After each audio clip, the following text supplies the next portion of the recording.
Mosaic, a daily news program from Link TV, presents a selection of news reports from independent and state-controlled broadcasters from throughout the Middle East.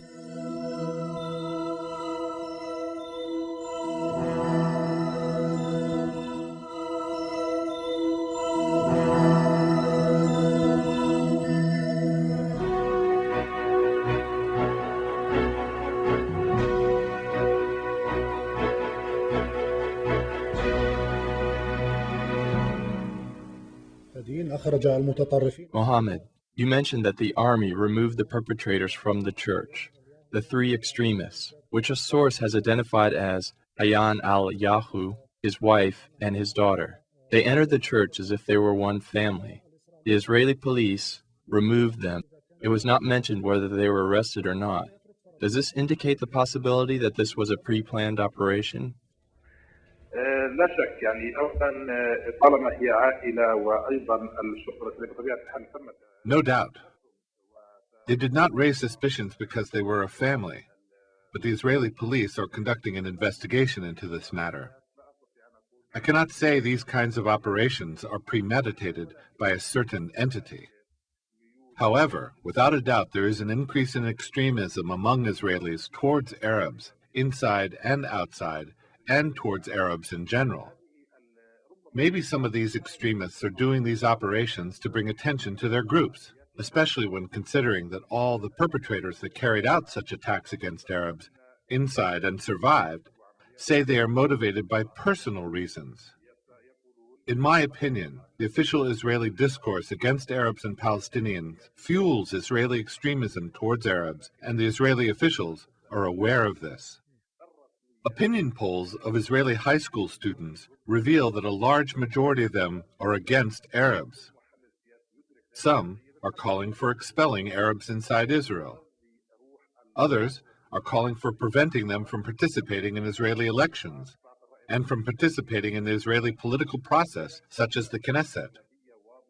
In addition, there have been many other dangerous Israeli acts against Palestinians inside Israel. من المشاركة في العملية في الانتخابات للكنيست الإسرائيلي وما إلى ذلك من هذه التصرفات الإسرائيلية الخطيرة ضد المواطنين العرب في الداخل. إذن مشاهدينا الكرام في نهاية Three Jewish extremists, a man and two women, attacked the Bishara church in Nazareth by throwing firecrackers and gas canisters inside the church while the mass service was being conducted. Following the incident, hundreds of citizens gathered round the church to defend it, forcing the Israeli police to break them up and prevent them from clashing with the perpetrators. The Israeli police took them from the church, and as our correspondent on Israeli issues told us, they are investigating this matter. However, he could not confirm whether they will be arrested. The Bishara church is one of the oldest churches in Nazareth, and it is one of the most important historical sites, which explains why everyone describes this as a racist war, while others categorize it as a religious war that targets Christian and Islamic sites.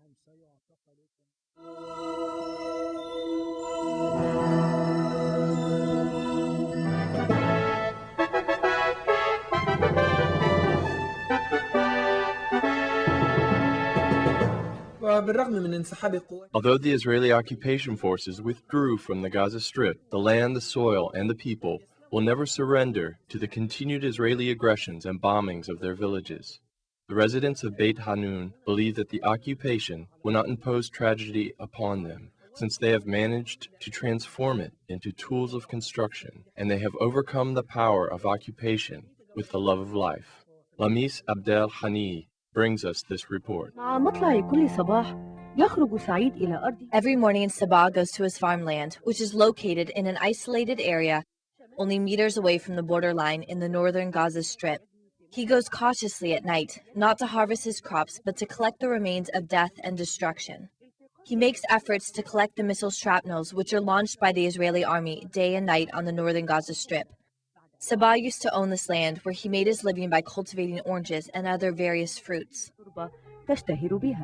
80 dunams would grow 4,000 trees, but it has been totally destroyed because of the missile attacks. Since the blessed Ramadan until today, about 700 missiles have hit us here. The soil was completely destroyed. All the infrastructure, water networks, fences, and trees were destroyed. For Saeed, like other farmers from this area, this land was a resource for them and a way of life for more than 500 families. Today, nothing is left from this land except for burnt plants, deep craters, and arid land. Despite the destruction of the plants, soil, and humans, some people have tried to transfer the death that came with these missiles into a new life.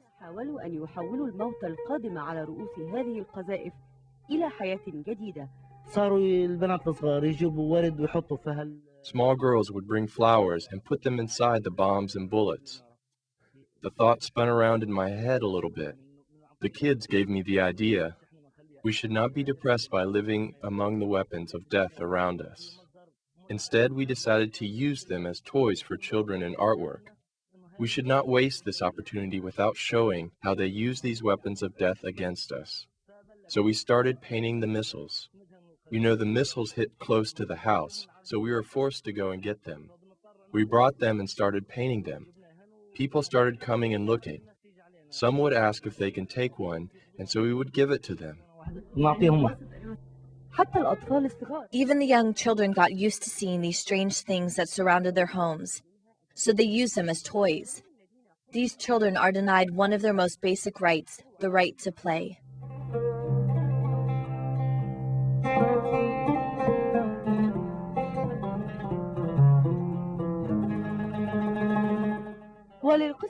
There is also an economic factor. With the high cost of living and the difficulty of finding employment, some people saw these missiles as a source of income. We always have missiles around our homes. The children benefit from them. They collect them and sell it to the metal workers. We melt the missiles and reuse it. There is a common purpose behind collecting the missiles and selling them, as well as transforming them into decorative objects. Both are attempts to stand firm in the face of death, waiting for a new day that may bring with it a better future, confronting guns with flowers and death with life. Every time missiles destroy a piece of land, children find an opportunity to collect the missile parts and make some money. However, the devastated land remains a witness to the harshness of the occupation. From Beit Hanun in the northern Gaza Strip, Lamis Alhani, Nile TV News.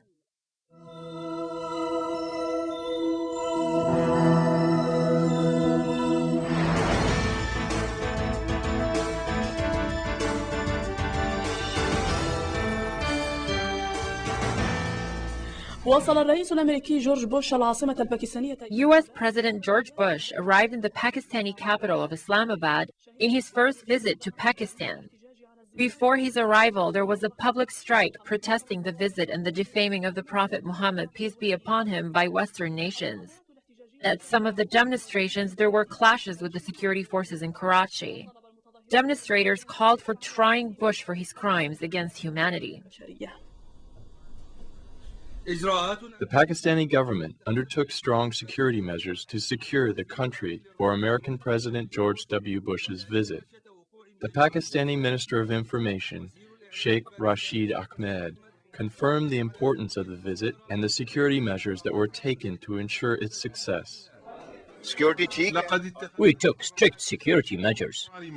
The Pakistani Foreign Minister confirmed that the visit will contribute in developing relations between the two countries. Pakistani President Musharraf will mention the issue pertaining to the cartoon of the Prophet. President Musharraf will raise the issue of defaming the Prophet, peace be upon him, with President Bush, and the level of resentment it created among Muslims. The Pakistani public has a different opinion than the government regarding Bush's visit and the disrespectful behavior towards Muslims by some Western nations, which they expressed in a general strike that paralyzed all activity. All stores, universities, and schools were closed. Most Pakistani cities witnessed demonstrations protesting Bush's visit. In the capital of Islamabad, there was a student demonstration despite the ban against protesting for security reasons. The protesters called for Bush to be tried for his crimes in Iraq, Afghanistan, and the Islamic world, and his support of the Zionist entity. We condemn Bush's visit, and we condemn the Western nations that insulted Muslims. We call for boycotting them economically and politically. The protesters burnt a Bush effigy to express their anger. They feel the government's welcoming of Bush does not represent the feelings of the Pakistani public, who reject his visit and his policies in the region. We say to Bush, you are not welcome here. You are not welcome. The protesters chanted slogans against Pakistani-American cooperation in the matter of what is called terrorism. They called on Musharraf to resign from office and accused him of towing the American line. The demonstrators condemned Western nations which defamed the Prophet, peace be upon him, and condemned Bush and his aggressive policies against the Islamic world. Sadiq Bilal, Al-Alam, Islamabad.